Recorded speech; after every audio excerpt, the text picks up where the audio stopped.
Good evening, ladies and gentlemen, and welcome to the Monday night edition of the Real Chat Daddy Show. I am your host, Chat Daddy, and I hope this audio is not as bad as it has been in the past. We're trying to figure out what is going on with the beginning audio of the show, but I have another great show planned for your viewing and listening pleasure this evening.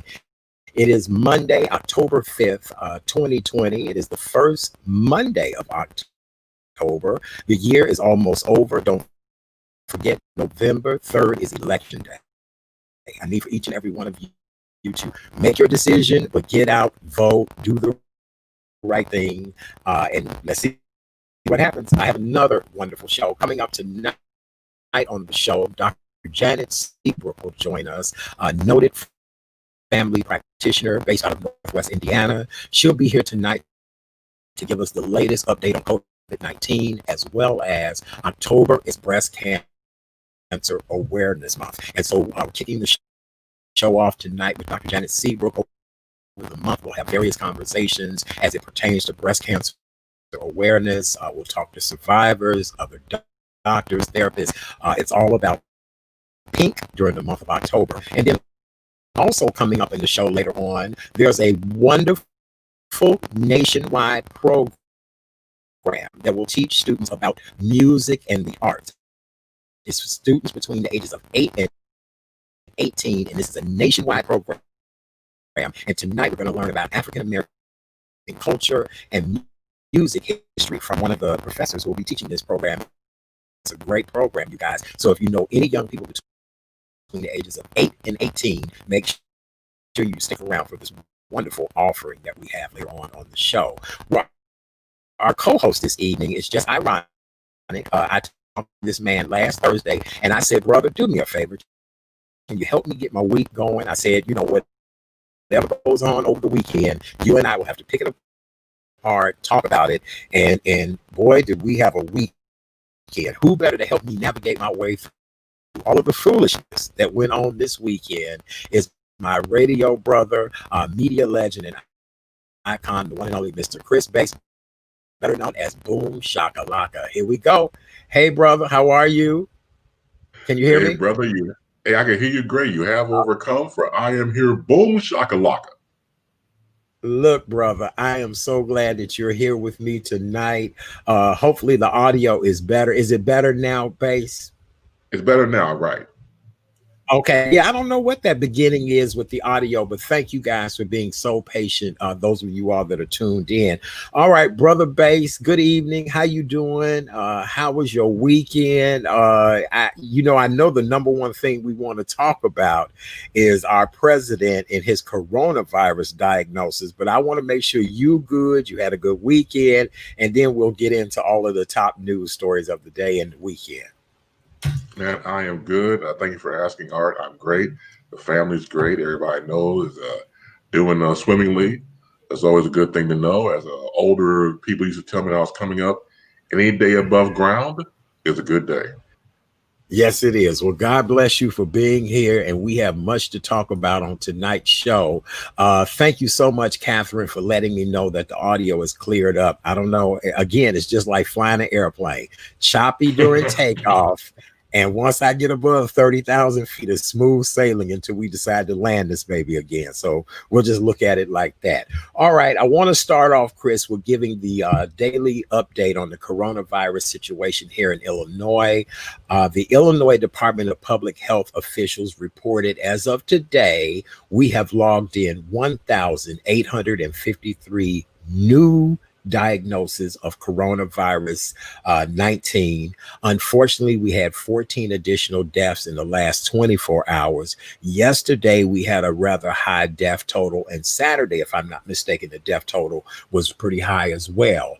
The rising statewide total for the state of Illinois right now is 303,394 known cases, and our death toll has now risen to 8,805 people who have died from this deadly virus. The state has surpassed its 300,000 confirmed confirmed COVID-19 cases on Saturday. I knew because we had some high numbers over the weekend.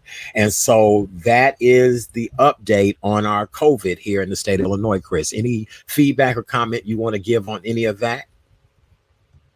Well, pretty much, we're living in completely strange and interesting times, to say the very least. I want people out there to just do Right. the basics, wear a mask, wash your hands, social distancing, do all of that because you're saving lives. And not only that, you're also saving your own life at the same time. Yes, you are absolutely right about that. Okay. All right. Well, with that being said, I'm going to get into one of the top news stories. This is really tragic. Regal, the second largest cinema chain in the United States, announced that they will be temporarily closing all of their theaters as the coronavirus pandemic continues. They are not able to withstand. And I guess once Tom Cruise announced that his movie was being delayed, that was, I guess, everybody's golden goose, big payday that they thought, people would run back to the theaters. But no, Regal Theater said, not the Regal on 79th. That one's been closed, y'all. We talking about Regal, the movie theater chain. They said they're not going to be able to survive. What do you think, Base? Well, once again, you have to be pragmatical, be pragmatic in the situation. You have to realize it's a different era, it's a different time. We want to be safe. We want to be alive to go to movies in the future. So you might as well want to take the loss, as some people say, take the L. I know it's a big L. It's a corporation. I understand that. But if you just realize that you don't want to put people in jeopardy by getting out there too soon, we've seen certain people like, say, in the NFL, for example, they had to cancel a game because a lot of their players are getting sick coming down with COVID. They have to retract. They have to come back and do something different. So the timeline is kind of like hokey pokey. Remember back in the day, you put your left foot in, you put your left foot out. Right. And that's how it is with COVID. Are you going to stay in because there is no timeline right now? So the main thing to do is be safe. And I understand about the money, but sometimes, I hate to say it, I think people's lives come before money. Right. I don't know. It's a tragic situation. I think our country opened back up way too soon. I was telling you, Base, that I have a dear friend who I talked to him not even a month and a half ago. He was fine. He had no issues, no problems. This man is now currently in a rehab center. He ended up contracting COVID-19. When I talked to him today, he says, man, I don't even know how long I was out of it. He said, I couldn't even tell you. He said, when I first told you I had COVID up until now, I can't tell you anything that has happened to me. I'm just in a rehab center. And he could barely talk. And so, again, this country is suffering right now. People are out of work. Businesses are not performing the way they should. And I don't know. We're going to talk about the whole weekend in itself. But yes, you're right. The bottom line is most of these places are not making enough money to stay afloat. You know what I'm saying? Absolutely. Absolutely.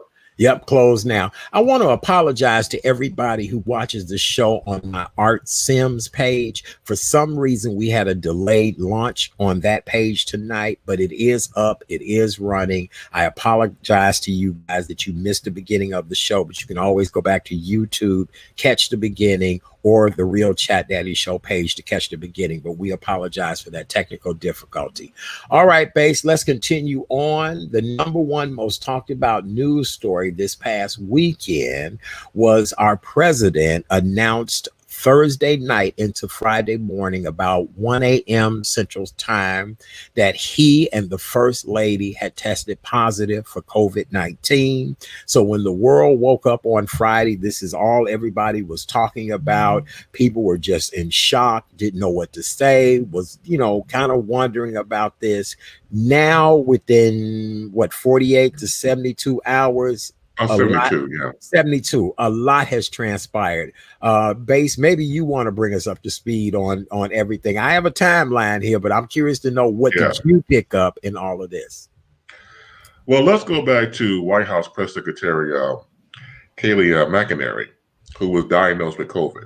So during this time, you're talking about when the first presidential debate was going on, that she was diagnosed, and then you fast forward into the fundraiser that Trump had in New Jersey. So when you look at that timeline, I'll say, okay, if the White House knew that she was positive with COVID, then why did the president and the staff go over to New Jersey? So that was a question. Then we find out that the president had to go to Walter Reed for hospitalization. You had two stories coming out from the White House saying that, he needs oxygen. At one point, the doctor was saying he doesn't need oxygen and everything else, and they got their lie wrong. Right. As my dad used to say, when I come in late at night, get your lie right. Get your lie together, Get and their lie together. Exactly. Right. So their stories were off track between the president's doctor and, the press coming out of the White House. Two different stories going on. So you don't know if he's actually sick or not. Some people were saying that, okay, he's not sick. He's just trying to get sympathy votes for the last, run of the election. Some people say, okay, if he is sick, he's not taking it seriously enough. Because now you break down some people that got infected, Senator Mike Lee, Senator Tom Tillis, Senator Ron Johnson, and Senator, let's see, Kumar. I'm just reading this real quick. So pretty much those senators are saying they have mild symptoms. Right. We're looking at a chain reaction of all this going on because now you have the fact, look, the West House was saying that, look, it's pretty much a petri dish at this point because these people who are infected, who have COVID, they have staffs of people. So they have to go get tested and they go home to their families and their family got to be tested. It's the ongoing domino effect.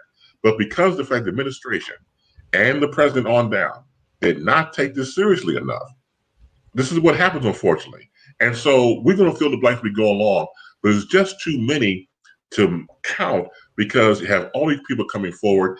I got COVID. What's the name? Former, what's the name? Hold on real quick. Again, all these damn names. Excuse me. That's all right. Yeah, I got all these notes here. Real quick. Let me backtrack because I'm getting ahead of myself. Back in New Jersey, health officials raced to contact over more than 200 attendees at Trump's Westminster fundraiser. Yes. Kellyanne Conway was trying to mention. Kellyanne Conway, she's COVID-19. So when you look at the list of all these people, it made my head spin just now trying to read all this stuff off. Right. When you're looking at the country as where we are now, it's a lot to process because you're getting all these fractions of information to the point where you're trying to make sense of it. Only thing I think it makes sense of it is when you watch a person's actions. Let's go back to Trump. For a long time, he knew about COVID, coronavirus. He's documented with Bob Woodward saying that he knew about it. He wanted to downplay it. He wanted to keep everybody from panicking, didn't want to panic. But now he's instilled panic in his own administration. It's like a wildfire is burning at the White House. And then you've got to keep in mind, brother, this is a man who made a mockery of all of this. This was the China virus. This will be gone away when the weather gets warm. Poof, it'll be gone. This is a man who has downplayed this the entire damn time, refused to wear a mask. Now, brother, if I had to just even let's look at Herman Cain. Poor Herman Cain, dead, gone, once revered as the highest, most powerful black man, Republican, all of that. On 6/24, June 24th, Herman Cain went to the Trump rally. He was maskless. He was in an aisle with people doing the Cabbage Patch, dancing to Billie Jean. Oh, he thought he was rocking, right? On July 2nd, he tested positive for COVID-19, right? On July 10th, he puts the thing out. Oh, I'm doing better. I'm getting better. Herman Cain is coming back. By the 27th, he's still saying, Herman Cain, I'm coming back. I'm going to do it. I'm rocking it. On July 30th, Herman Cain died from COVID-19. You get what I'm saying? Right. So I'm not understanding how the president of the United States and his wife, the first lady, diagnosed. You take this expensive helicopter ride that I just told how much that cost on this show last week over to this exclusive hospital, and you go in there and you want to come out and do a press conference or ride around the block, have these doctors come out and give evasive answers, Chris, something is really wrong in Denmark. Something is smelling like skunk. Something is smelling like that brown emoji. And I know, look, let me say this. I've had colleagues, friends, people whose parents have died from this. I have friends right now in the hospital battling this. And you mean to tell me you cured already? Something ain't right. No, it's been more than a notion. When you look at the joyride that he had around there, first of all, it's just ego. Because you got to figure, when you look at how Trump operates, see, when he's in front of a crowd and he has a non-teleprompter, that's where he lives and breathes at. That's where he really gets off at. So he cannot resist temptation by saying, look, I want to leave the hospital. I want to do a joyride, drive by, let all my Elizabeth fans know that I'm okay. No, you're supposed to be in the hospital trying to get well. He fits the demographic. He's 74 years old. Doctors say morbidly obese. Oh, I love that. All weekend they kept saying he's 74 and obese. And then it went to morbidly obese. And then it went to slightly overweight. Ain't nobody lost that much weight that fast. Oh, no. No, not at all. No, and he's on the steroids, antibody cocktail. He's taking all the high-end drugs because, he's the president. He's going to get all type of stuff. But the thing about it was when he left the White House and walked up the steps at the Truman balcony there at the White House, he used to go through the ground level. Didn't do that. Walked up the steps on purpose. Gets to the flags. He had two flags on, four on each side, whatever. He takes the mask off and stands there for a photo op. And that right there should be an alarming note to all of us, even before someone was been to know this man is insane. This man wants to be a dictator so bad that pretty much, hey, don't take COVID seriously. He said that. Don't fear COVID. Hey, look at me. He wants to have that image of being strong and protecting strength and everything else. We're talking about 210,000 people have died.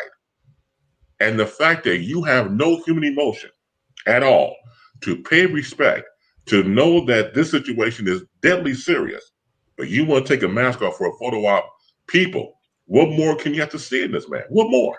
Listen, let me explain something to you all. The GOP, get it? They are trying to take away health care from 133 million Americans. They trying to take your health care. So this man is trying to go in the hospital. And matter of fact, the drug that he was taking is $300,000. So all the 133 million people who are desperately in need of health care, pre-existing conditions, all of that, we getting ready to be screwed. Ain't nobody finna give you no $300,000 medicine. It's not gonna happen. And here's the deal. I don't believe he even took any particular medicine. They told him walk up and down the stairs, show people you healthy, all of that. I'm not buying it. It's something is not right with this situation. It wouldn't surprise me, Art, if he's obviously using this for political leverage, trying to get back in the office for the undecided people that don't know who to vote for. It's once again, the man thinks he's on television. He thinks in a reality show. That's where he's stuck in. And I said before, he's out to lunch for years and never came back. And that's if he was even there to begin with. So when you have a mockery and a shame of the office for you to use as a photo op does not surprise me. Not only that, as we know now, the joyride, let's go back to that. You have Secret Service people who are there to, protect the president. I didn't think they saw this coming. You take a bullet or something like that, okay, fine. But your own boss, the man you work for, is putting your health in jeopardy. Now, of course, they'll come out in public say that, everything's okay. I don't think it's not okay. I wouldn't be okay with it. The SUV is sealed, not only for bullets or something like that, but also from chemical attacks and gas attacks. So you are hermetically sealed in that SUV. You are contagious, and you're giving your contagion to your staff, to your driver, to your Secret Service people. Now, come on. Now, what more do you have to see? The man needs to go. Look, base, every vehicle I get in, most of the time I'm driven someplace or I'm in the Right. back of a service or whatever.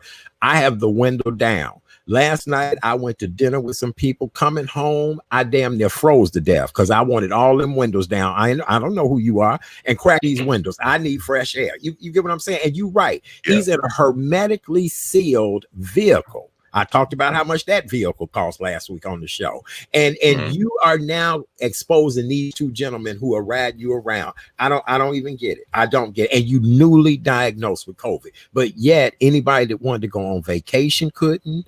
Children cannot go to school, they can't play sports, jobs let people go because of this, and now you're making a mockery of this. I can't believe it. Again, we're getting mixed signals. Going on back to his doctor, Dr. Sean Connolly, Trump's physician. From going into, say, Friday into Sunday, we must have heard various, say, more than three different stories of what's going on with his health. We cannot, and I know people out there, some people actually do, trust the government. The government's been lying since day one. And when you have people that are guard dogs, that are watchdogs, who continue to lie, continue to keep their job going. Why? Because the president lies. So someone like Kayleigh McEnary, who again, like Sarah Huckabee said before, they're just evil, vicious people. You have the press corps doing their job, and you can't answer it. So you got to attack everybody personally, just like your boss does. So you're not too far from the political apple falling from the tree, because all the apples are rotten, all of them. Everybody. So you cannot Mhm. take anybody seriously. I don't know. And the thing is that with us being, what is it, less than 30 days now? No, the third. No, yeah, less than 30 Yeah, days now it is. Yeah. from election day, you would pull this kind of antic and stunt at the American taxpayers' pocket. This is all coming out of our pocket. Yeah. I don't know. I do not know. It's just crazy. And again, when you look at Herman Cain's timeline, when you look at the number of people who have passed, the number Mhm. of my social media followers alone who said, "Oh my God, my grandmother died, my uncle died, my brother, my father." Look at the family of the lady in Detroit who lost her husband and son all within weeks. The number of people that were never able to say goodbye to their loved ones via Right. FaceTime. Yeah, just man, this is an insult to It is an America. insult. It's an It is. insult. It's a slap in everybody's face. You have people dying in hospital hallways, let alone a room, because they're filled to capacity. Let's go back to Herman Cain. Since the president came out about not wearing a mask and it's going to go away in, when the weather hits and this Democratic hoax, if he believed it's so strong, then why have people sign up a waiver going to these rallies? So everybody has free will. Say, for example, the one in Tulsa, Herman Cain and the like set off on a waiver saying in case they get COVID, you cannot sue the president or the White House. It's all smoke and mirror. It's all lies. Because my thing was that you leave it so tough, then don't have anybody sign a waiver. If that's the case, but no, he put people on notice and put people into situations where, hey, if they died, got nothing to do with me. Got nothing to do with me whatsoever. And he is responsible because, look, had this been President Obama, oh, please, he would not even be here. They put him under the White House, excommunicating him whatsoever, executive orders to get him out. But because the GOP, which is spineless, now it's become the party of Trump because the GOP doesn't exist anymore. At Republicans all. are it's No, all no, look, they have set. no more testicles. They gone. They gone. They Yeah, like somebody blew the testicles clean off of them. that's You know right. what I'm saying? Right. None. None. No. None. Because No. this man has made a mockery of the GOP. You understand me? That this is just Yeah. the money you spent. Again, I just said last week how much that helicopter cost to fly. And here's the deal. There's a complete medical center in the White House. I just Mm-hmm. said last week, bowling alley, movie theater, anything that a president would need and want, it's right there in that White House. And Correct. now I just can't believe it. And we, the American public, we are falling for this. Y'all need to Mm-hmm. stop. You need to stop. This is just crazy and insanity at its best. Yeah, it is. And it is beyond insanity. And again, We have the right, we have the power to go vote and make this thing happen. Do not fall for the okie doke. Don't have people discourage you. Don't have people say your vote don't count. If any time in history that is vital to our survival in our lives is right now, the reason why the spineless GOP have bowed down to the orange ring because they wanted political survival. They had no other choice.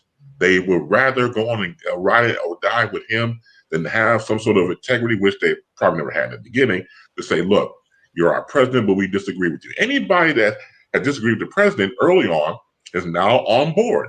Lindsey Graham, Ted Cruz, they were against the president. They will push back all the time. But now all of a sudden they're kissing the orange crack. I'm surprised they're feeling like Cheetos that they get finished eating. It's so much going on that the shift of power has become very critical.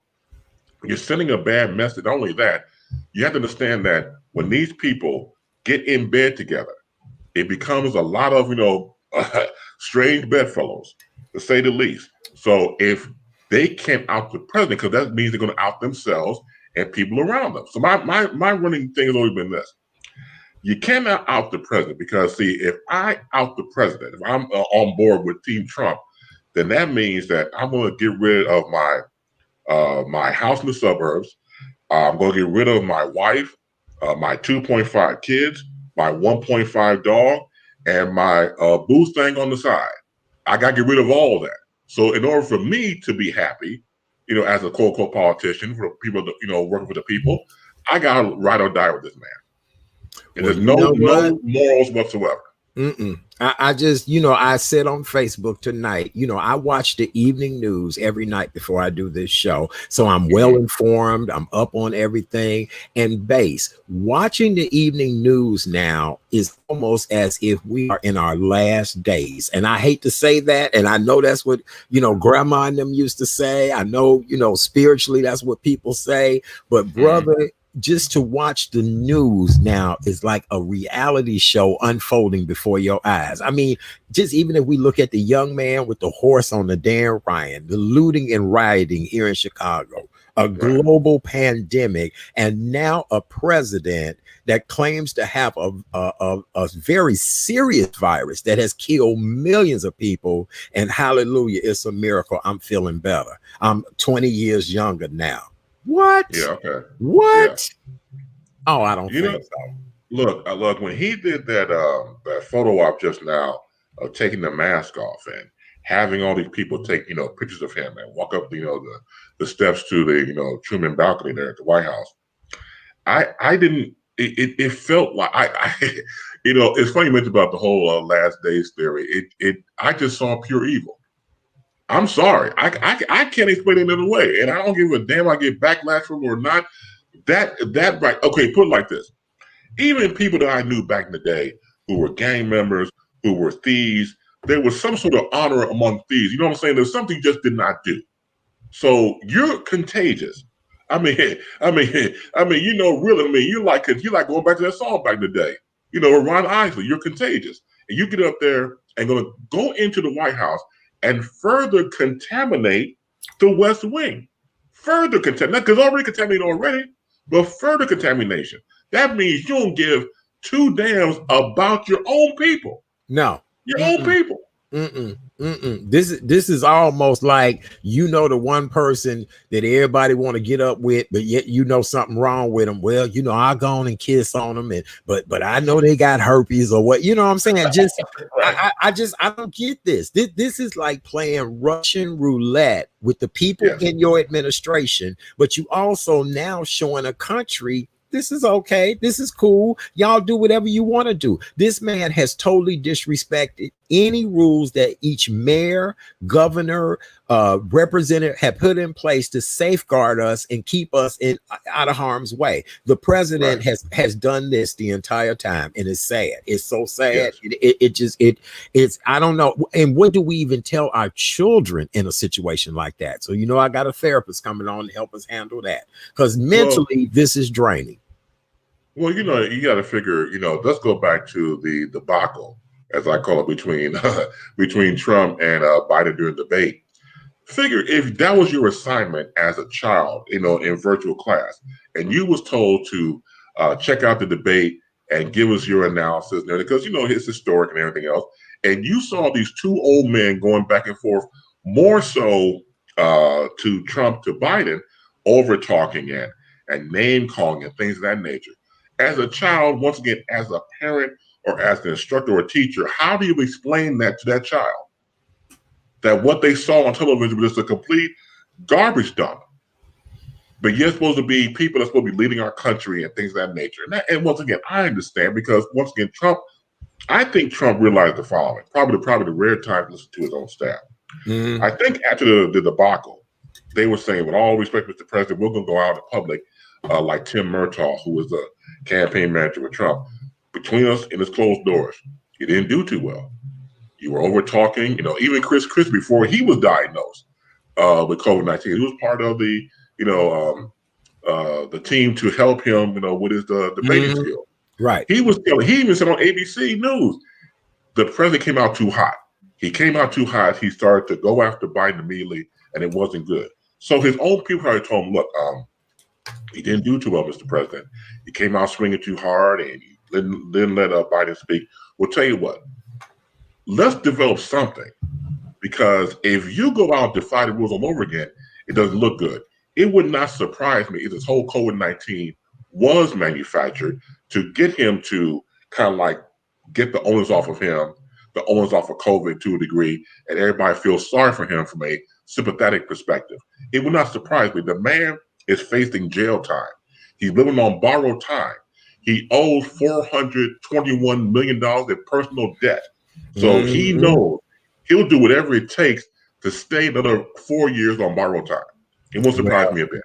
Well, ladies and gentlemen, this entire week, this will probably end up being hot topics for the week. I have just some of the best guests ever coming on. We're actually going to add extra co-hosts this week. We're going to follow this, but most importantly, I need you guys to go vote. I need you to get up. I need you to get Pookie, Ray, any and everybody that is registered to vote, get up and go vote. I again, on this show, we don't tell you who to vote for, but you would have to be really stupid not to know who to vote for. I'm just telling y'all, because this is a hot mess situation.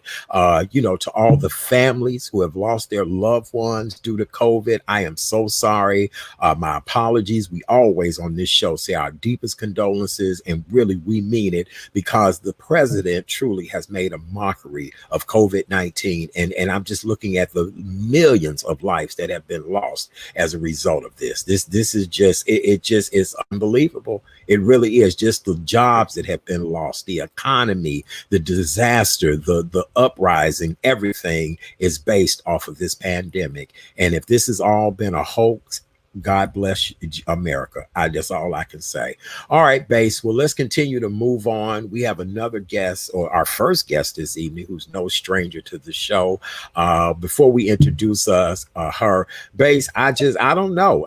They said drinking is up. They said, and matter of fact, women and drinking is at an all-time high right now. I was looking at a recent report that said, liquor sales are going through the roof because people are not able to handle themselves during all of this that is going on, Well, look, give me about 2 or 3 women and let me drink with them too. Okay, amen. I feel the same way too. All right. Well, let's move on in our show, ladies and gentlemen. Our next guest is no stranger to the Real Chat Daddy Show. We just love and appreciate her.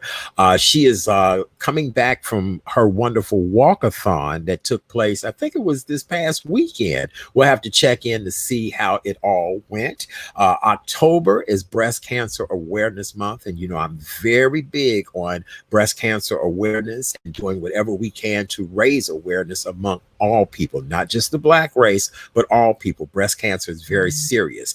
And here to talk to us tonight to give us a COVID update, since that's been the biggest thing going on this weekend, and to talk about breast cancer awareness. Ladies and gentlemen, please welcome back to the show our good friend, Dr. Janet Seabrook. Hello, doctor. How are you? Hi, how are you? Hi, good. Hi, Chat Daddy. Hi, Chris. How you doing? Hey, Good. Dr. Seabrook, how you doing? Oh, It I'm is a doing pretty pleasure to good. have you here. Wait, let me get you in the right box. You the superstar. Hold on, Doc. You know I have to make sure you the Oh my superstar on goodness. this show. Yes, see there, Doctor. Good to see you tonight. How you been? It's good to be seen. I've been doing pretty well. It's been quite busy trying to, get patients encouraged to come back into the clinic, making sure patients are being tested for COVID, and taking care of the other, chronic diseases that they have, such as hypertension and diabetes. It's been a whirlwind. We've I can added imagine. some new services. We just hired a dentist, a dental hygienist, a dental assistant. So we're rocking and rolling, and we're trying to encourage people to get their flu vaccines and to Yes. update their children on vaccines that they had got behind on during the COVID crisis when we were all locked in. Uh-huh. We have hundreds of people, children who missed those vaccines. So we're just trying to encourage everybody, even if they're e-learning. These are infectious diseases that we're protecting you from when you get the Right. measles, mumps, rubella, and all the other Mhm. childhood vaccines. We need people to come in and get those vaccines.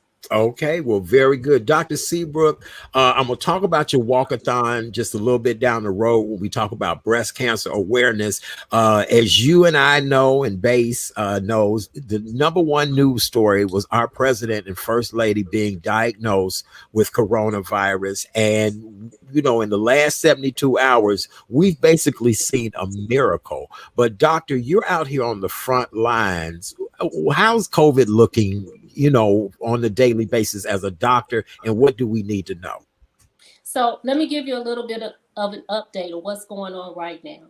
So in the United States, and we're just talking about the US, we have over 211,000 people who have died of COVID-19. And that's a lot. One death is too many. Yes, We ma'am. have right now 30,000 people in US hospitals across the country that have the diagnosis of COVID-19. We have a lower amount of people on ventilators than we did at the height of the disease. So that's a good thing. The daily deaths from COVID-19 have decreased. So there are some positive things that are coming out of it. But as I said before, any death from COVID-19, just one death is too many. Mm-hmm. And so they're working very hard and fastidious to bring a vaccine to the table. Mm-hmm. However, there are 320 million plus citizens of the United States. We don't know if that's going to be a one-dose vaccine or a two-dose vaccine. And if it is, that means that we need double that amount so everybody can get the two doses. And Mm-hmm. it's not going to be available to the general public right away because Mm-hmm. we need to get those first responders, emergency responders, safety people, our military, and high government officials would need to be in that first wave of the vaccines when they come out. Then we would look at distribution for the general population. If we want kids to get back in school, so of course they need to be in that next wave, and college kids and elementary school age. So it's going to be a process. And Mm-hmm. let me back up a little bit. Nursing homes. We'll need to go to nursing homes first. In that first group with the healthcare providers, they'll need to be vaccinated in that first group. So there are millions of people that would need to be vaccinated before the vaccine could even get to the general public. And Oh my so God. this is not a simple process. Think about it. Somebody would have to manufacture over 600 million doses of one vaccine. And you have to take into account that there'll be some bad lots. You'll drop some, the vials may break. There may be some contamination. So you have to factor in all of that. So you'll have to make a certain percentage over the amount that you need. And then you're going to have people, there's going to be a small percentage of the population, and I'm saying small, but it's probably going to be between 25 and 30% that they will refuse to get that vaccine. Because here's the deal, doctor, with all due respect, I don't know if I would be the first guinea pig to get in line for a vaccination at this point. And I know, you being a medical professional, and that's a thin line. But I'm just telling you, I don't know if I'd be quick to be a guinea pig. What about you, Base? Oh, I'll probably say hell nope on that Right. one. And you all would not be the only ones, and certain people won't have a choice. Our U.S. military will not have a choice. College students who want to be back on campus won't have a choice. Parents who want their children back in face-to-face, in-person school won't have a choice to refuse the vaccine. So that's a part of the news that we need to keep in the back of our head, in the back of our mind. We are looking at, like I said, the number of cases of people who are in the hospital that are really sick with COVID have decreased. My concern is, and you and I have talked about this before, Chad Daddy, is that we're getting ready to go into flu season. We're actually in it already. Right. So what we're asking people to do, we're doing a big flu vaccine campaign right now. We're going everywhere and anywhere that people will let us in, and we're saying, let us give you a vaccine. So we're giving our patients, people that are not our patients, we're encouraging people to get their flu vaccines, because it's going to be very difficult as it is diagnosing people who have COVID versus do they have influenza A or B? Or do the children have RSV, which is respiratory syncytial virus, which is something that children get in infancy. So we have all of those things. So you're looking at a little baby that's coming in with the runny nose, sneezing and coughing, and it's like, okay, do they have COVID? Do they have the flu? Or do they have RSV? So we need to take as much of the work off of trying to back into finding out what this patient has. If we give the flu vaccine in inordinate amounts of numbers to patients, that reduces the number of people that we believe that will have flu, and also the number of people that will have to, try and tease out what's going on. If they tell me that they had a flu vaccine and it's less likely that they have the flu, then I can start to focus and concentrate on those other things that they may have. So it's just, this is going to be a very difficult time. Now, one thing that we're seeing and we're very hopeful about, because people have been, at least in some certain areas of the country, in cities and municipalities, people have been adhering to the guidelines of wearing a mask, hand sanitizer, washing hands, exactly, and social distancing. And what we've seen at this time, this is the beginning of beginning of flu season, we start to see these spikes. Oh, you got the face shield too. Baby, look, Doc, I don't play. Look, I walk up in places and people, I scare them. You know what I'm saying? Because I'm not playing. No, I'm fashionable, but I ain't playing either. Yeah. But what we are seeing is, at this time, usually at the beginning of the flu season, the regular flu season, we see spikes. And then we'll see a reduction, and then we'll see another spike as people start to gather together during the Thanksgiving and Christmas holidays and around New Year's. But right now, we aren't seeing that high spike in flu, and we're thinking that some of the safety precautions that people are taking for COVID are having an effect on people not being in that close contact with each other and causing and giving each other the flu. Because typically what happens, all you need is one or two people in a classroom or at your office with the flu. And the next thing you know, the whole classroom has the flu, or that whole section of your hospital or your doctor's office has the flu.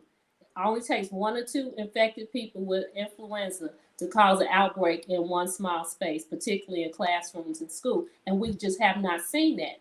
Now, it might be too because a larger number of kids are doing the e-learning. But again, at the school, the face-to-face, and at many offices and places of business, they're making you social distance. People are coming in with the mask, only taking them off to eat or to drink. So I'm very hopeful that these practices, if people are able to continue it, it may help us make that distinction between is this flu or is this COVID, because the symptoms are pretty much similar. Wow. Well, doctor, thank you for that update, because really, if we look at, what has happened over the weekend, one would believe that this disease is only for the poor, the blue collar, the everyday working man, the minister who was trying to, delivers God's word, just all the people who have lost their lives. Our president has made this look like, if you wealthy and can afford the 300,000 for the medicine, you can walk out and be like me and ride around and do press conferences. And that's not the case. And I'm so glad you have warned us in advance about not only COVID, but the flu. Yeah, COVID does not know what you look like or how much money you made last year. It has no clue. And guess what? COVID does not care. And I wholeheartedly believe that because initially in the height of the disease, not much was known about it. So those social distancing and practices and things that we're now like almost by rote doing, we didn't know that those were the things to do in the beginning. So people were still in close quarters. You had families staying on top of each other. People would get sick. No one was quarantining, so the whole 9 yards. And they had no clue what was going on in the nursing homes until people started dying. Wow. So I think we've come a long way. Those lessons have been very costly. 211,000 plus people, U.S. citizens, but that's where we are today. Wow. Well, doctor, thank you so much for that update. Want to turn the page, if we could, just a little bit. October is Breast Cancer Awareness Month. It's the month of all things pink. I'm sorry I didn't have my pink on tonight, but tonight I know it's a beautiful ribbon. You're helping us to kick off Breast Cancer Awareness Month. You just had a wonderful walk to raise money for breast cancer. So, doctor, the floor is yours on what we need to know about breast cancer. So thank you for mentioning our breast cancer walk. We actually did it the last Saturday in September and we've been doing it like that for the last few years because with global warming and nobody believes in, there's been times when we've had snow flurries. We used to have the first Saturday in October for almost 15 years. And a few years ago, we switched to the last Saturday in September, hoping that would, be a little bit more successful as far as having good weather. So because of COVID-19, we actually did a virtual walk as well as an in-person walk. Now, I went to the in-person walk, but I'm going to tell you, I had little expectation for people coming out because of COVID-19. My soul was overjoyed when I saw people still coming out to this walk. They had their mask on, they were elbow and, giving people greetings like this. They still wanted to be there. We still have vendors that were there. They wanted their tables up. We had jewelry vendors. We had sweatshirt and t-shirt vendors. And I was just astounded. I was so overjoyed. My heart was so full when I saw people coming, and they came and they were helping us put up tables and put out the chairs. And I'm like, what are you all doing here? And they were like, we're here for Community Health Net, Dr. Seabrook. So it was a beautiful event. People were checking in on Facebook and they were doing their virtual walk either on their treadmill or at home or in their neighborhood. And so we did our walk around the beautiful Lake Michigan at Marquette, and people were commenting and liking. And it was just, I couldn't have asked for a better day or a better walk. I was so surprised and overjoyed. And you all learned how to pivot during this moment. You see what I'm saying? You took an iconic walk that you have every year and learned to pivot and look at how it all turned out. So that actually gives people a glimmer of hope that, we can get back to some normalcy. We just would have to protect ourselves. And that's what you did.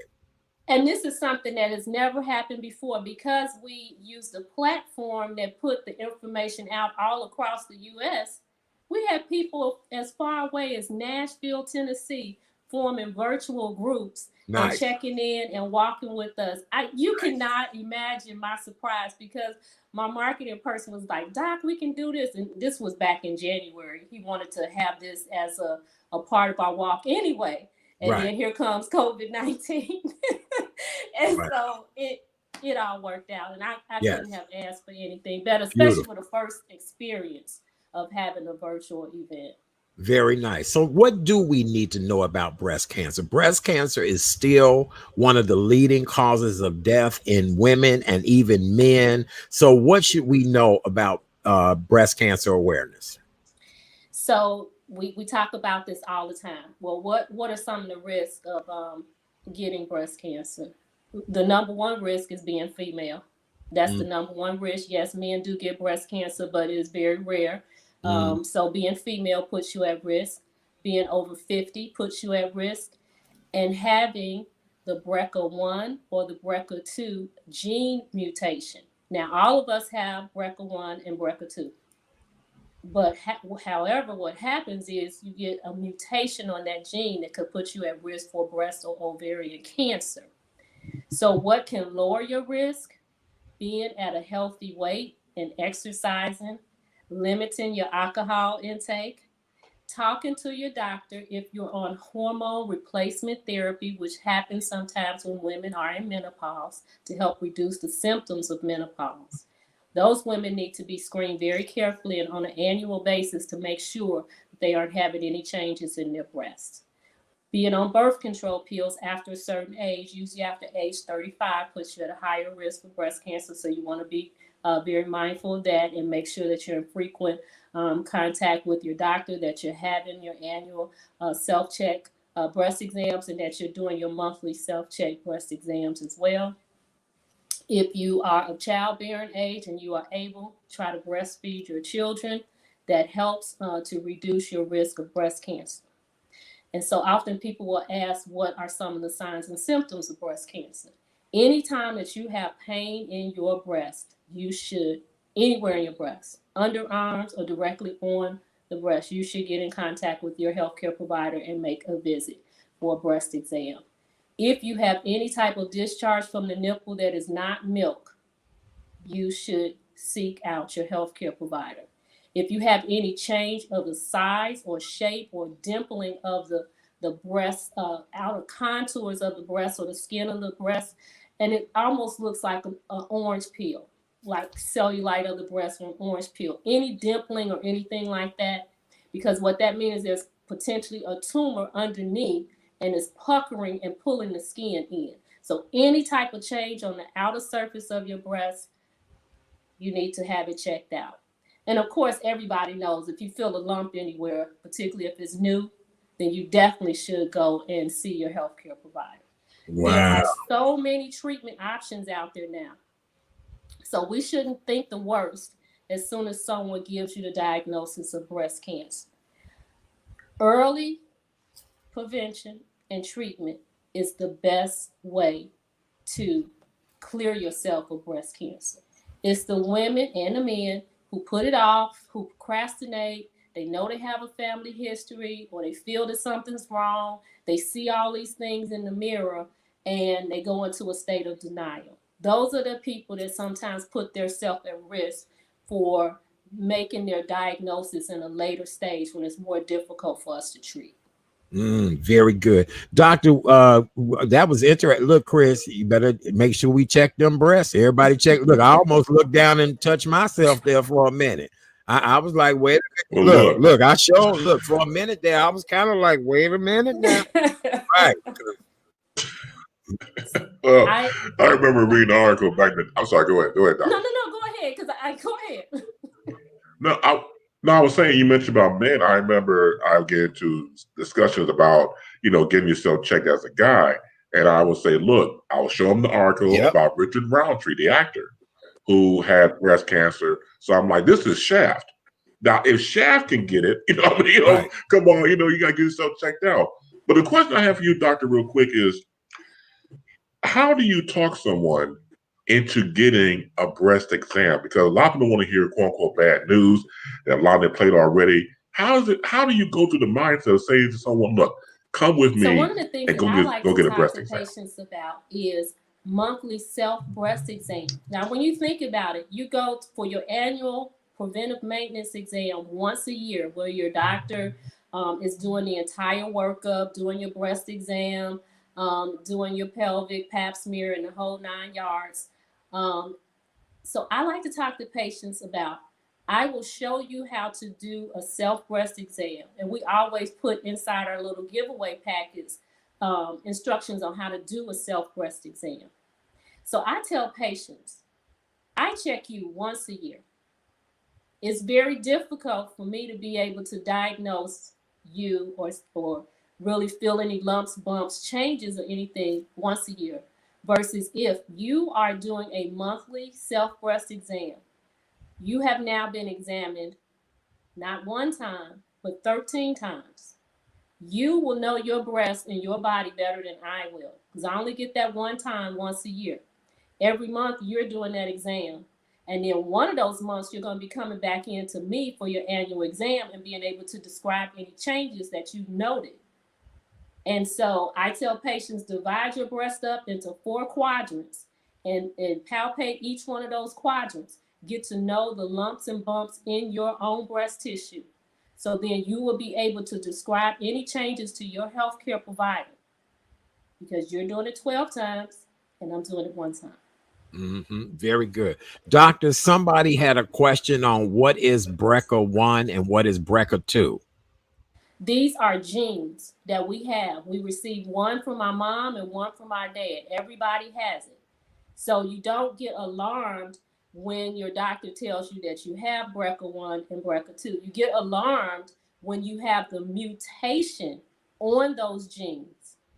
And so when you hear people who get diagnosed with breast cancer and their children, their daughters in their 20s, 30s, or 40s are asked to go and get the gene test, the BRCA1 and BRCA2, that is to determine if they have those gene mutations. And then those ladies have to then decide if they're going to go ahead and have children, and then determine if they need to have surgery, which would include a double mastectomy and sometimes removal of the uterus and ovaries to prevent future cancers going down the line. So those are conversations that you would have with your doctor, depending if there's a strong family history of breast or ovarian cancer, mom, grandma, and then you're in your maybe 30s or 40s, and your mom or your grandma tells you, the doctor says that you should have this genetic screening to make sure that this cancer is not running in our family and that you do not have this mutation on your genes. Wow. Base, you got one last question for the doctor tonight, brother? Well, one last question I had to have for the doctor is, when you're doing your job all these years, and you have certain women who may not be, I don't know, complete into the whole thing or in denial at times, how do you talk to that person who's in denial like that? So sometimes that takes a hard conversation, and you have to get, how can I say it?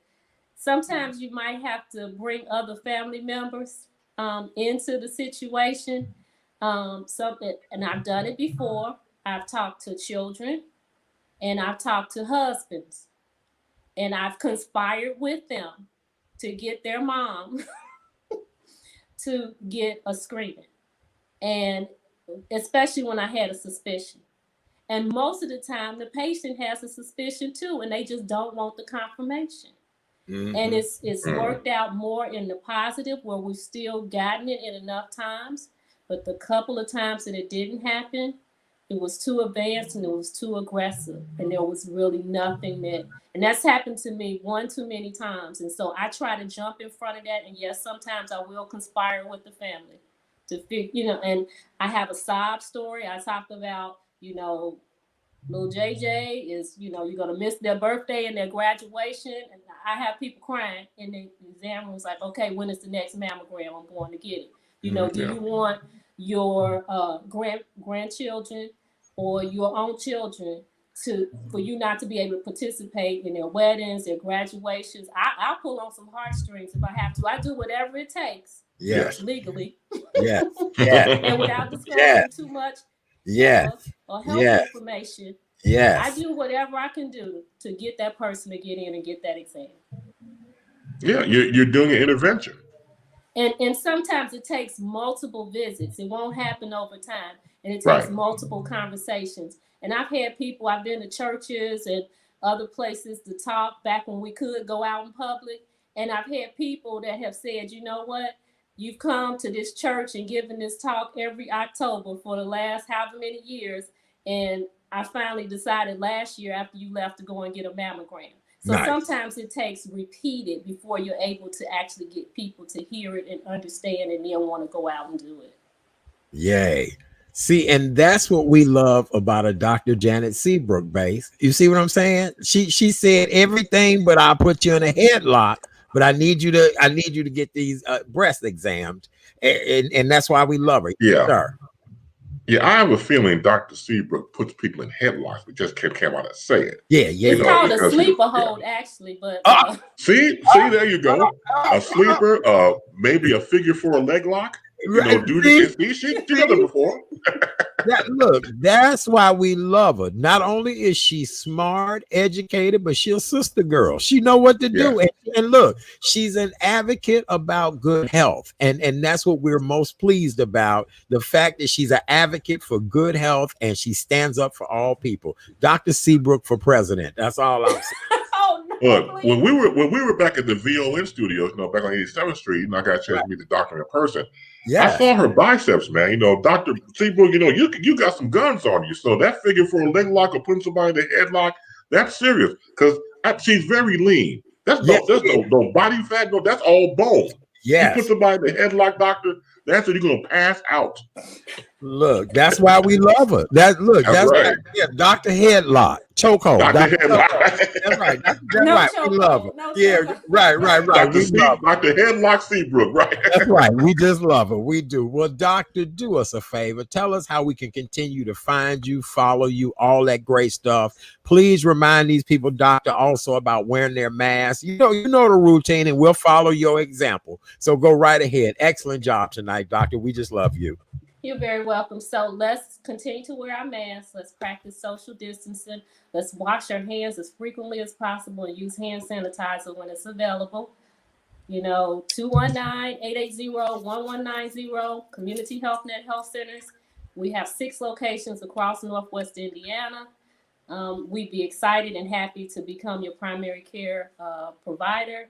You can find me, Dr. Janet Seabrook, on Facebook, Twitter, Instagram. I mean, everywhere social media is, you'll find LinkedIn, you'll find Dr. Seabrook or Community Health Net Health Centers. Chat Daddy, I tell you. I love you. We do. Look, doctor, I got to stay safe but fashionable now. I do now. I have to slack. Right. I follow all the rules. I wear my shield.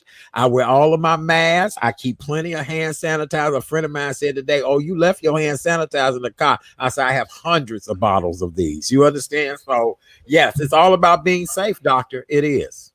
It certainly is. Yes. Chris, in closing, you want to say anything? Good night to the doctor. Oh, well, thank you, doctor. It is always my pleasure to be in your presence. I always walk away learning something that I've not learned before. And I continue to put people in medical love headlocks. Yeah, I'll continue to be my persuasive self. That's right. That's right. Ladies and gentlemen, big round of applause. Dr. Janet Seabrook, CEO of Community Health Net, located in Northwest Indiana. One of our favorites on the show. We just love you. Dr. Seabrook, once we get through all of this, it's time for us to have a meal again, but we got to get through all of this. Oh, for sure. Definitely. All right. I love you. Date. All right. Good night. Thank you so much. Dr. Janet Seabrook. Great job as always. We just love her. Wow, man. Look. That's her. Oh, yes. Oh, yeah. Yes. I told you, man, she's lean. Look, I've seen the guns, man. Shoot, that's the issue. Look, like I said before, just the fact she said she could, and she was just motioning about putting somebody in a headlock, she done it before. I know she have. Look, Doctor is a healthy woman, and she wants everybody to be healthy as well too. She's a proud AKA. Her community involvement, all of that. And wait a minute, isn't Kamala a AKA too? Yes, she is. Oh, see, that means she's gonna be able to put people in headlocks too. I'm just saying. I think that's a secret all AKAs know how to do, and they do it gracefully with their pinky up. They do it gracefully. They do it gracefully now. They do it gracefully. So that's all I'm going to say. Well, with the upcoming vice presidential debate between between Pence and Harris, there, I think Harris will definitely put him into a verbal headlock. Oh, absolutely. I cannot wait. All right. Well, with that being said, I want to encourage you guys to tune into the Tuesday night edition of the Real Chat Daddy Show. Coming up tomorrow night, I have another great show planned for you. Our good friends from the Salvation Army will stop by. We'll meet the new Lieutenant Colonel of the Salvation Army, and we'll talk about their efforts.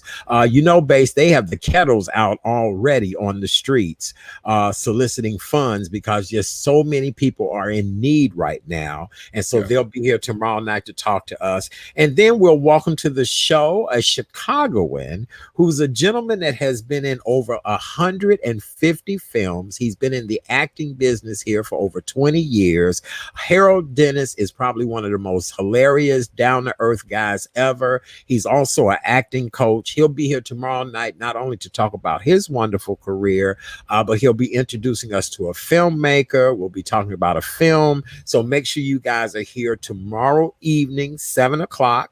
Don't forget to go over to YouTube and subscribe to The Real Chat Daddy Show. It's very easy, very simple. Facebook, The Real Chat Daddy Show, and free show every night.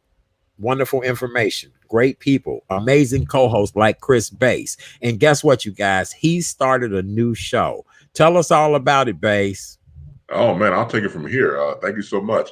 So I started a new platform show called CBI, stands for Chris Bass Interviews.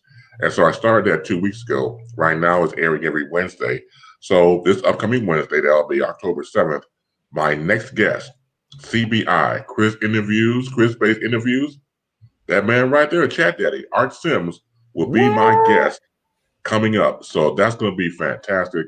It's going to be great. That'll be at 4 p.m. Central. You catch me on my Facebook Live. Again, go tell 6 of your friends and 5 of your enemies and be a part of the program because he's going to, really do it well. And I had a conversation before we started to hit at 7 o'clock about how certain people as hosts, what we do, sometimes don't make interesting guests. But not Chat. That's a whole different diatribe. So I know. Wait, let me get this right. So I'm going to be a guest on your show, right, and you're going to question me about me. Correct. I can't wait. This is going to be exciting. Yeah. This will be broadcast everywhere. I promise you that. Oh yeah, absolutely, absolutely. And people don't know, if they know, I've known Art for a long time. I've been an admirer of hers. But here's my thing about my wife real quick. My wife, Vicky, admired you around the same time I did when you used to, write for the Chicago Defender. And so my wife, I go back and forth, reading articles. And then when she saw you on Channel 26 to you, it was like, that's what I was like, I know who he is. And we go back and forth and watch you on you and me on Channel 26 at that time. Yes. Mr. Foreman and Gene Sparrow. Fantastic time. We've always followed your career. And so I've always said, when I gotta get you to meet, Art one day. We're in the same field. So unfortunately, my wife passed away, but I went on that first show at VON. I said, I'm doing it in honor of my wife. And, we've been friends and brothers ever since. So just the fact that you're going to come on the show, I know Vicky's, and we're having a good time, watching us go back and forth because just like myself, followed you from day one, always appreciated what you did and continue to do because you're the real deal. There's only one Chat Daddy. You only get one. So let's make an opportunity to let everybody, if you don't know who Chat Daddy really is, that's where I come in we're coming up Wednesday, October 7th, 4 p.m. He's going to be my guest. It's going to be fantastic. All right. Very good. I'm looking forward to it. I love when people have these in-depth interviews with me. I have a lot to say besides this show, and I'm looking forward to it. I really appreciate you for offering me that particular platform. And actually, this is a perfect segue for our next segment. As you guys all know, I'm a huge fan of arts and entertainment. When I was at the Chicago Defender, I would go out and review a lot of just wonderful productions. And one of my favorites here in Chicago is the Chicago Children's choir. When I say to you, some of the most amazing young people who are so gifted and talented that it just will blow you away. But due to COVID-19, the pandemic, and all of the foolishness that we've been going through, the Chicago Children's Choir had to pivot just like everybody else. And so now they're offering some wonderful classes that I hate that I'm over 18. I'm going to try to convince Mr. Green that I have a hormone growth issue and see if I can get in this class. This class is this is national now. This is young people from all over the United States that are going to learn from these master leaders. And so our guest tonight is Mr. Jonathan Green, and he is with the Chicago Children's Choir, and he's going to talk to us about this wonderful curriculum that they're presenting. And look, Bass, I'm sure you want to. Well, you're a professor, Bass. I love being a student. See, wouldn't you want to go to one of these classes? After he explained it, you'll tell him you 18 too. Just tell him we got hormone issues. Yeah, they put me back like way back. Yeah, like in the garden like 7 times. That's right. All right, ladies and gentlemen, please welcome to the show, Mr. Jonathan R. Green. Hello, sir. How are you? Good evening. I'm doing well. How are you doing? Listen to that voice, Chris. Now he's a special type of baritone. So we have to. Yeah, he's known for being this special type of baritone. How are you this evening, sir? I'm doing well. It's fall is here. Yes. Fall is definitely here. That's why I have the sweater, but I'm doing well. We had some allergy issues, but we're good. Now that's funny you say that, because those of us who have allergy issues, we have to defend ourselves right now, because if you in a department store and you sneeze or you hanging around, bruh, come on, help us, Jonathan. Being in an Uber, just walking down the street, trying to sneeze. Like, I took a sip of water the other day and it started to go down the wrong pipe, and I couldn't clear my throat in public. Sad. This is the world we're living in right now. Yeah. You see what I'm saying? Yeah. Right. Yeah. So, Jonathan, glad to have you here tonight. You're originally from the South Side of Chicago, if I'm correct. Tell everybody a little bit about yourself, what made you go into the arts, and then we'll talk about the wonderful programming. But it's an honor to have you here with us this evening. All right. So, I'm originally from the South Side of Chicago, born and raised. I attended Ray Elementary School and then Kenwood Academy for high school. And I joined the Chicago Children's Choir when I was 8 years old in the 2nd grade. It went through all the way through high school. So I was in the choir for 10 years. I toured South Africa, Italy, the United Kingdom, Germany, Austria, Hungary, all before I graduated from high school. Then I attended the Oberlin Conservatory of Music, where I performed in my first opera and fell in love with it. Now, although I did see my first opera when I was in 2nd grade and hated it, but it had to do with the story. It had nothing to do with the spectacle, the singing. Then I saw my next opera and loved it, and that's how I got hooked. I attended Oberlin Conservatory of Music. After graduating, I started my master's degree studies at Indiana University, then left to do some young artist programs. I went to Nashville, Tennessee with Nashville Opera, then Sarasota Opera, and then I joined a European tour of the opera Porgy and Bess. So I sung in Italy, Germany, and Spain with a tour, and then I went to continue my graduate studies at the University of Kentucky after joining the professional ensemble, the American Spiritual Ensemble, which their goal is to keep the American spirituals, the Negro spirituals, alive throughout the world. So we tour through the United States. They've been to Japan. I went to Ecuador with the group. They go to Spain. They've been to France.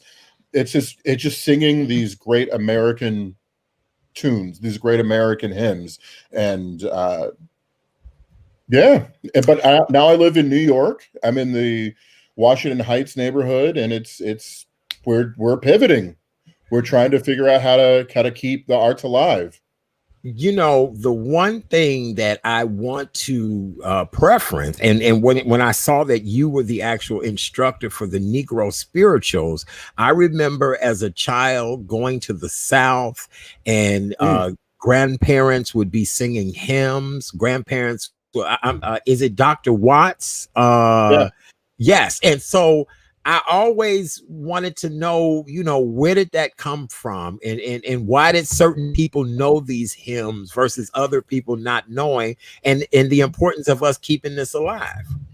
So the American Negro spiritual is as old as America. When you talk about the first slaves were brought to the country in 1619, which part of the whole 1619 project that the youth have really started to do, just about education and appreciation. The spirituals were passed down orally, and would go from plantation to plantation, from slave to slave, and they weren't allowed to write them down. So there are over 6,000 melodies. Wow. Most of them have been lost to time because just the fact that slaves were not allowed to read or write, let alone learn how to do music dictation and things like that. And it has a very, very strong Southern roots because that's where majority of the plantations were. Mm-hmm. And it's the whole fact that that with changing of times and different education, composers were now getting educated in conservatories and in universities, were able to write down these melodies that they were taught as kids. And the one thing that the director of the American Spiritual Ensemble likes to promote is saying that the Negro spiritual is the mother music of all American music. Mm-hmm. From the spirituals, you get blues, you get jazz, you get gospel music, you get rock and roll, you get some forms of musical theater, you get hip hop, and even R&B. Mm-hmm. From the spirituals. They can all be traced back to the mother music. I love it. I do. Bass, do you have a question for our guest? That's fascinating because I do remember, people singing the hymns and spiritual songs, but not much anymore today. But now that he's given the history of that's how everything else started, I love it. Go ahead, Bass. Well, first of all, please, it's just like Arno, welcome, and it's always great to see you. I've read about you in various articles, so it's good to see you here. When you talk about first one question, and I'll go to the second after that. How did you fall in love with opera? Now, most people, will poo-poo opera. They don't really like the music sometimes. But how did you connect with that and say, you know what, I happen to like that style of music? It's the stories. The stories, one of my favorite operas. When you hear the story, you're like, wow, that's crazy. Mm-hmm. It's a guy. He has a hunchback. He goes to work as a jester, but he has a big secret. He's hiding a daughter, and the one person he wants to hide his daughter from is his boss, the Duke. The Duke disguises himself, ends up stealing the daughter.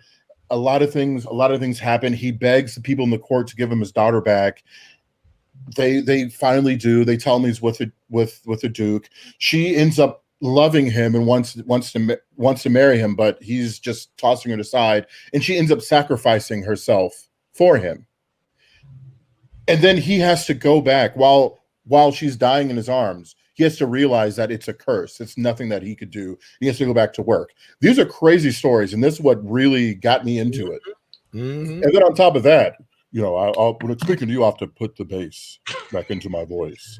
Well, it was really just my type of voice too, because I have a lower voice, and just opera suited me well. And it's really the stories, getting a chance to disappear for 3.5-4 hours. You kind of have to leave all of your baggage by the door. You go in, put on makeup, put on tights, put on a wig, run out and be a ridiculous character sometimes. Mm-hmm. And again, I mean, Coach, I'm sorry. Also, the power of imagination, and the same can also be said for Broadway. Like I remember again, Exactly. seeing Brian Williams, in a PBS version of Sweeney Todd, probably the first African American to hold the title role in that Broadway play. I believe he won a Tony for it as well. Fantastic. So when you watch people like we see people like Brian and other people over the years who look like you, who sound like you, Representation matters. yes, yeah. Tell us about that connectability you have. For me, outreach for opera is very important. Very important. That's how I got into it. My second grade teacher was a subscription member with the Lyric Opera Chicago and actually had the educational director come in and do a presentation for us. And that's what got me hooked, because we got to put on costumes, we got to lip sync to a cassette tape on a boombox. Then we got to go to the Lyric and see backstage, see everything works. Now, my first young artist program I did with Nashville Opera in Tennessee. And I'll always remember this. I remember going to Murfreesboro and doing a performance. And this little black kid came up to me afterwards and said, I didn't know that we could do opera. Mm-hmm. Mm-hmm. This was back in 2008. This is in the spring of 2008. And I said to him, we can do anything. Mm-hmm. Mm-hmm. We're about to have a black president. My older sister is a surgeon. We can do anything. Mm-hmm. And just having that permission to do something that's out of the ordinary, because there's always people are always told you can be doctors, you can be lawyers. I'm not saying that people shouldn't do that if that's what they're inspired to do, that's what drive to do. But now they know that they can be classical musicians. Mm-hmm. They can be film critics. They can be film directors. They can be costume designers.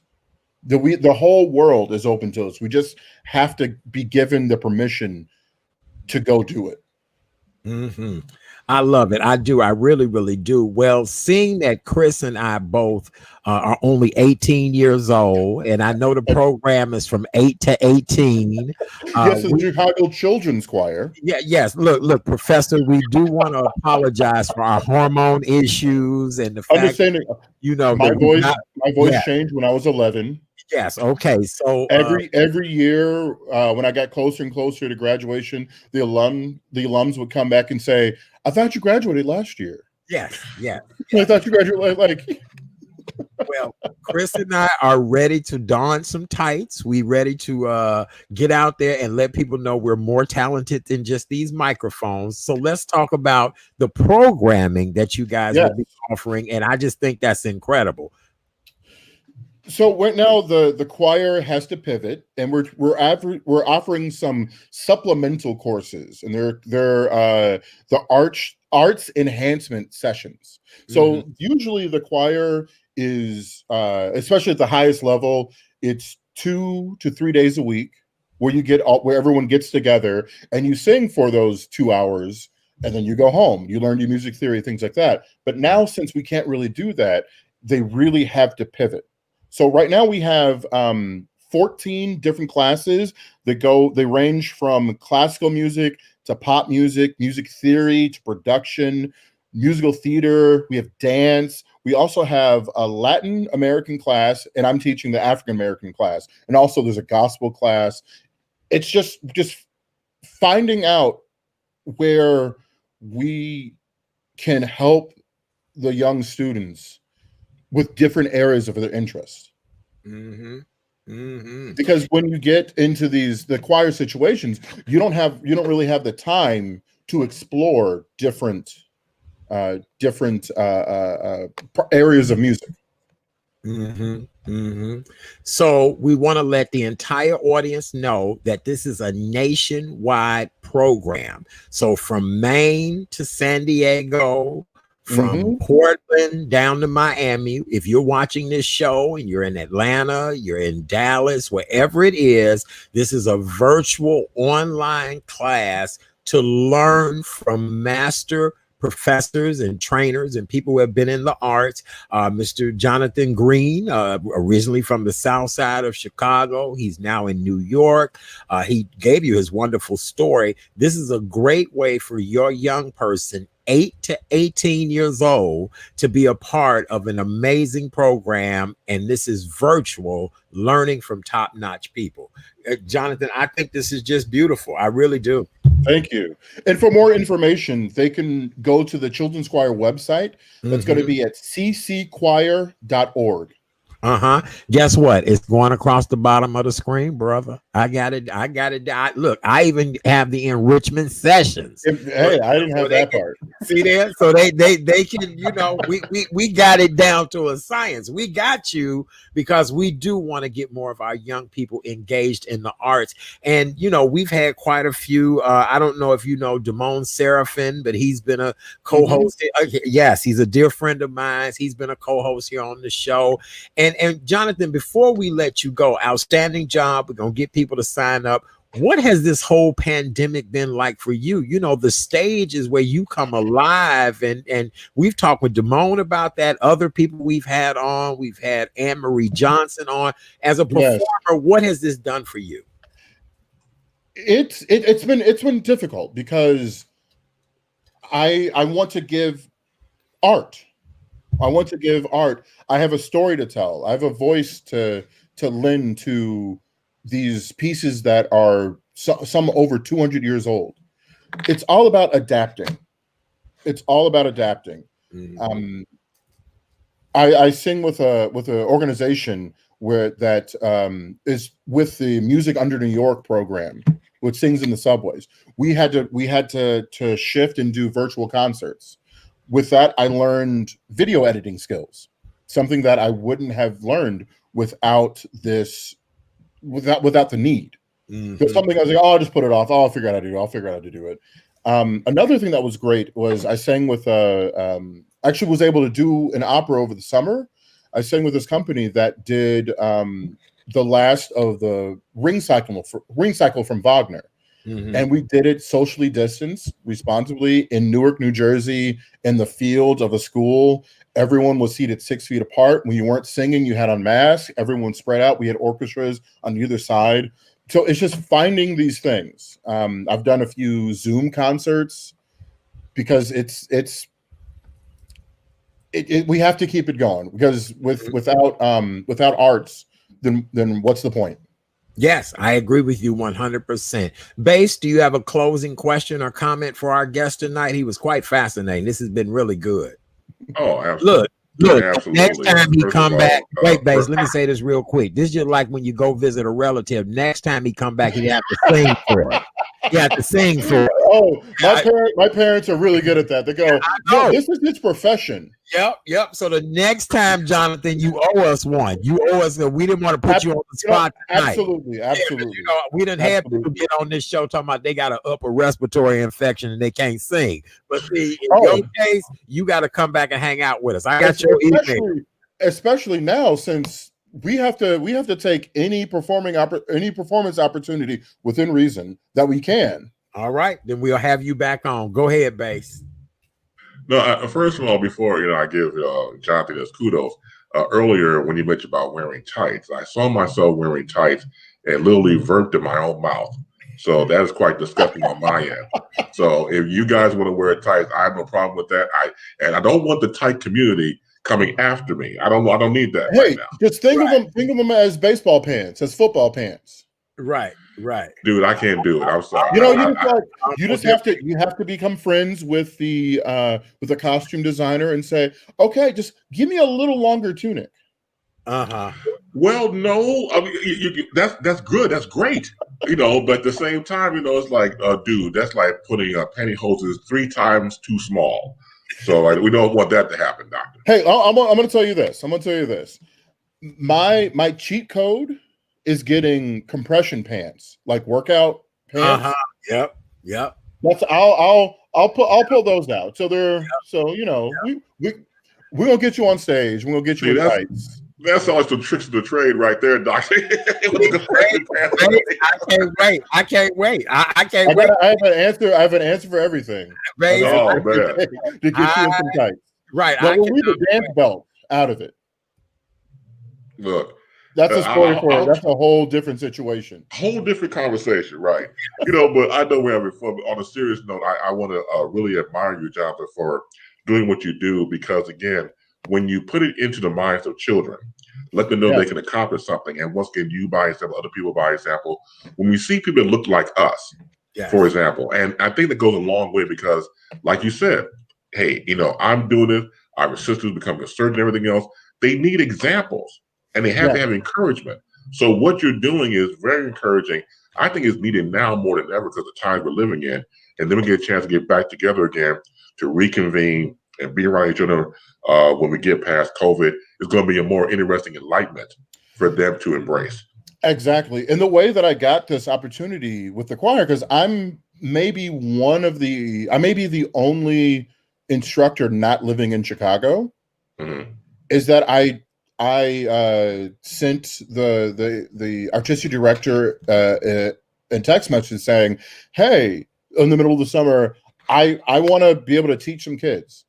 I have nothing but time, Nice. and I want to help out as much as I can, because this is the choir has given me so much. It gave me the basis of my musicianship. I want to be able to give back." Nice. That's And then they beautiful. hired me to do it, so that's even better. Yes, that's beautiful. That's all we can ask for. Well, Jonathan, great job. Let me remind everyone that they have 8-week and 4-week sessions. This is all done virtually. The first session will start Monday, September 14th. They also have another one that will be starting November 9th. This is nationwide. As long as you have Wi-Fi, a computer, just like parents do. Or even a smartphone. Smartphone, all of that will work. The ticker is located along the bottom, Chicago Children's choir.org, ccchoir.org. Go and get your young people signed up. I think this is really great. It is. Everybody's saying how awesome this is. Jonathan, you've made us proud from the south side of Chicago. And I also wanted to point out that I bring a little bit of Chicago with me wherever I see. go. Yes, that's very good. Yes, it is. Well, Jonathan, you've got to promise to come back, hang out with us. Oh, absolutely. Maybe towards the holiday season, we can get a song out of you for the audience. I'm gonna email you. I promise you that. But God bless you, brother. Continued success. Great interview tonight, and thank you so very much. Thank you very much. It was an absolute pleasure. All right, give it up, everybody. The one and only Mr. Jonathan R. Green, opera singers from the south side of Chicago with the Chicago Children's Choir. Wonderful program, national, virtual. You can't beat it. The information is along the bottom of the ticker. Go support my good friends over at the Chicago Children's Choir. Cannot wait to see you guys in person again. Thank you, brother. Thank you. All right, God bless. Have a good night. That was great, you guys. That bass, that was good, my friend. Yes. That was. You sure you can't do the tight thing? You bass, I can see you up there now. Oh, you got that voice. Look, well, thank you. You know, but the tight thing just threw me off. Like I said before, I got sick picturing myself in them damn tights. But everybody who will be tight, go right ahead. Be nice and tight. Just not me. Right. And whatever you do, just like I tell these ladies with these stretch pants, if you can see your hand through them stretch pants, we can see you through them stretch pants. So yeah, like good compression garments, good, good. Right. Them good old hold you in like a can of biscuits garments. Yes, amen. Yes, well, bass, amen. Amen and a women, all of y'all. Do me a favor, bass. Remind everybody about your show again on Wednesday night, and then we're gonna get up out of here tonight. Go right ahead, sir. Oh man, thank you. The gentleman that you see right there will be my guest when we bring you Chris Bass Interview, CBI. That's at 4 p.m. Central on Facebook Live. You want to get Facebook friends with me? Simple. Go and you see my name up there. You type in that. There's 175 Chris Basses. I'm the original. You'll see me on there. You'll become my friend. Go tell all your friends and be a part of the dialogue when I interview the Chat Daddy, Art Sims, once again, this upcoming Wednesday, October 7th, 4 p.m.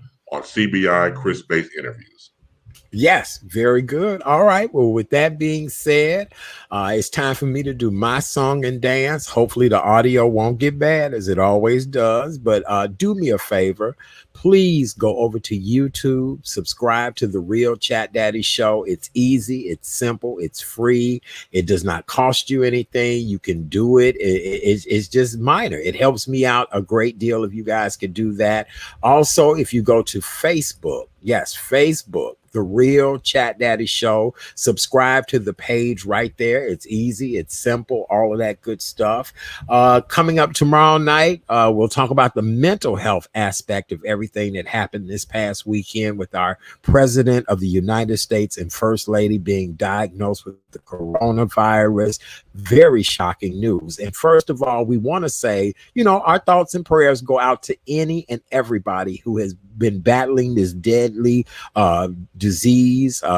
Families have lost loved ones. And so that includes our president and first lady. We do want to send our thoughts and prayers for a speedy recovery. Just a lot of the antics that went on this weekend as a part of our president's treatment is questionable. It really is. So I do want to encourage you guys to get out, vote, make your voice be heard. It is important that you do what's necessary. On behalf of my co-host, the amazing Mr. Chris Bass, better known as Boom Shakalaka. Right, Boom? Boom Shakalaka. That's right. I like when you do that. I need a car horn like that. Do it again. Okay, so here we go, Bass. This is me driving. All right, Bass, I'm getting ready to hit the car horn. Go ahead. Boom Shakalaka. They'll get out the way. They'll get out the way. I promise you. Yeah. I promise you. They'll get out the way. Look, with that kind of voice, they look, Chris Bass. We got great feedback. Thank you. Chris Bass did do a great job. It was. Thank you. This was a wonderful. Thank you, Pam. We love you. Pam is losing weight. She out there in New Jersey, baby. She losing weight. She doing it. I'm gonna have to have people on the show who have actually been losing weight during this pandemic. Mm-hmm. Yeah, I've been pushing weight. No, I've seen. I've seen some of her Facebook lives and some of her still photographs or still pics, man. Yeah, yep. Pam's doing it. She's shrinking, and we're happy about that. We really are. Okay, everybody, please go to therealchatdaddy.com for more information about yours truly, therealchatdaddy.com. Be safe, be well. I've got to watch the news this evening to see what else has unfolded. All right, Bass, I love you so very much. I'll see you Wednesday, 4 o'clock. Chris Bass' new show. It's really nice. One-on-one interviews. I am his guest this coming Wednesday night. We'll send something out on social media to promote it so you guys can tune in. I love you guys so very much. Thank you so much to everybody who's been a part. Wait, Bass. I think we got comments. Everybody's saying wonderful. Yep. Thank you, Pam. We love you. We do. We just got to talk about how fabulous you look. All right. We love you guys. Talk to you later. See you later, Bass. Let's get out of here. See you later, Art. Take care. Peace. Good. All right. Here we go.